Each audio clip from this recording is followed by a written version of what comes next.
नमस्कार दोस्तों, मैं अजय पांडे फ्यूचर टेक अपने चैनल में आपका स्वागत करता हूं। आज मैं बताने जा रहा हूं हाइड्रोलिक पावर पैक क्या होता है। हाइड्रोलिक पावर पैक जब हमें किसी हल्के से फोर्स को अप्लाई करके और कोई भारी सामान उठाना होता है तो उसे हम लोग हाइड्रोलिक पावर पैक बनाते हैं। इसमें भारी सामान उठाने के लिए एक तो सिलेंडर यूज़ होता है और उसके पीछे की जो मशीनरी यूज़ होती है ना, उसे हाइड्रोलिक पावर पैक कहते हैं। उस मशीनरी के अंदर होती है पंप होता है और आपके डायरेक्शनल वाल्व होते हैं, सोलेनॉइड वाल्व होते हैं और भी कुछ छोटे मोटे आइटम होते हैं। तो बेसिकली ये आज हम जो चर्चा करने जा रहे हैं इसी हाइड्रोलिक पावर पैक की करने जा रहे हैं कि ये क्या होता है। यूज़ कहाँ होता है hydraulic power pack? Hydraulic power pack use होता है आपका जैसे VMC मशीन के जो फिक्सचर होते हैं उनकी क्लैंपिंग के लिए यूज़ होता है। लिफ्ट हाइड्रोलिक जितनी भी गुड्स लिफ्ट होती हैं, कुछ पैसेंजर लिफ्ट होती हैं, उनमें यूज़ होता है। और ये कहाँ यूज़ होता है? और ये यूज़ होता है आपके जैसे SPM मशीनों के क्लैंपिंग डिक्लैंपिंग में यूज़ हो गया। किसी प्रोसेस में किसी प्रोडक्ट को दबाना है या एक्सपेंड करना है उसके लिए यूज़ होता है। छोटे से छोटे एप्लीकेशन में जैसे बेरिंग निकालने के लिए यूज़ हो गया। और प्लेट बनाने वाली मशीन में प्लेट को कंप्रेस किया जाता है, डाइयों में यूज़ किया जाता है, डाइयों को चलाने के लिए यूज़ किया जाता है।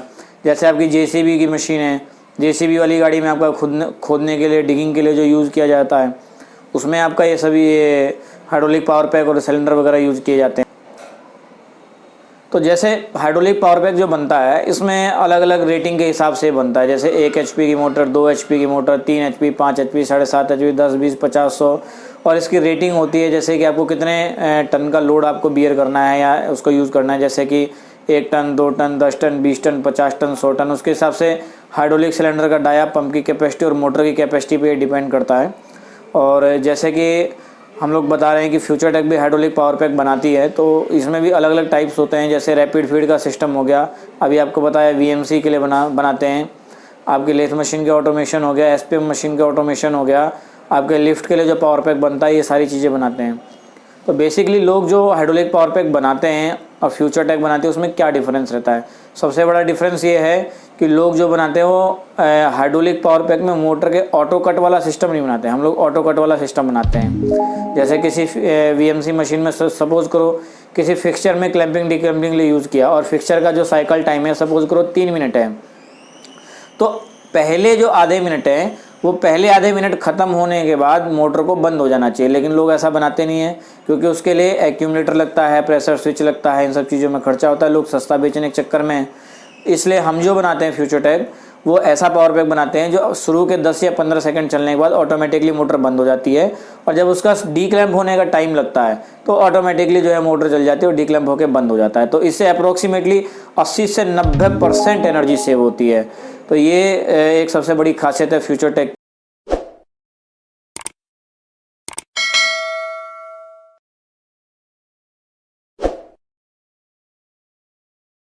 की।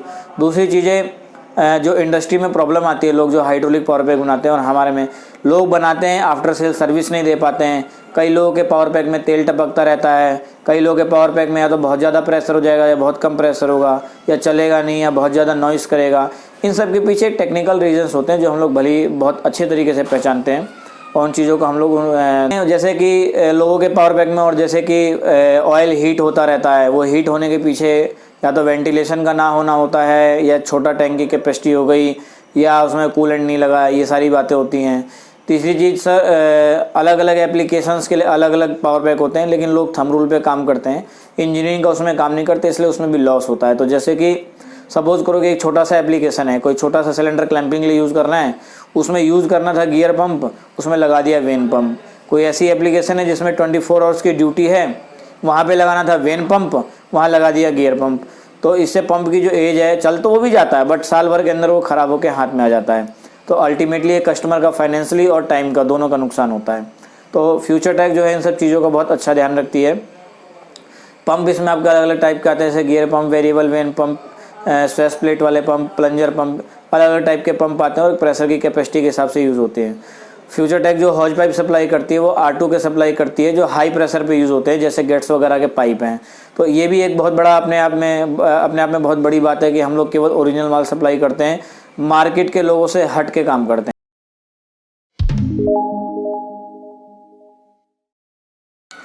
सबसे बड़ा है दोस्तों अनुभव। हमारे पास पावर पैक की लाइन में काम करने वाले 22 से 25 साल के एक्सपीरियंस के इंजीनियर्स हैं, जिनका एक्सपीरियंस बहुत ही अच्छा है। बड़े बड़े वो हज़ार टन का हाइड्रोलिक के पावर पैक्स बनाते हैं, उसमें भी उनको बहुत ज़्यादा एक्सपर्टीज हासिल है, तो ये भी हमारे एक प्लस पॉइंट है। आफ्टर सेल सर्विस जो एक दूसरी चीज़ की बात है, जैसे आफ्टर सेल सर्विस जो हमारे यहाँ सबसे प्लस पॉइंट है वो क्या है? सबसे प्लस पॉइंट ये है कि हमारे यहाँ पे एक ही पावर पैक को ठीक करने के लिए इलेक्ट्रिकल प्लस मैकेनिकल के सेम एम्प्लॉय मिल जाते हैं, जिनको बहुत डीप नॉलेज होती है। सपोज करो कई बार ऐसा होता है फील्ड में पता लगता है कि पैनल में प्रॉब्लम थी, लोग पावर पैक रिपेयर कराते हैं। कई बार हाइड्रोलिक पावर पैक में प्रॉब्लम होती है, लोग पैनल रिपेयर कराते हैं। तो ये भी जो चीज़ें होती हैं, इसके लिए जो इंजीनियर होता है उसको दोनों चीज़ों की नॉलेज होनी चाहिए, और फ्यूचर टेक में ऐसे इंजीनियरों की भरमार है, तो ये भी एक अपने आप में प्लस पॉइंट है। इसके अलावा जो लोग पंप लगाते हैं वो मैकेनिकल में इंडस्ट्री में आपका जैसे कि एक्सकेवेशन के लिए यूज़ करते हैं, आपका हैवी गार्डर को उठाने के लिए यूज़ करते हैं, और आपके क्या नाम है ड्रिलिंग एप्लीकेशंस में जो रैपिड फीड के सिस्टम लगते हैं उसमें यूज़ करते हैं। तो ये सारी चीज़ें हैं छोटी छोटी जो काफ़ी बेनिफिट देती हैं।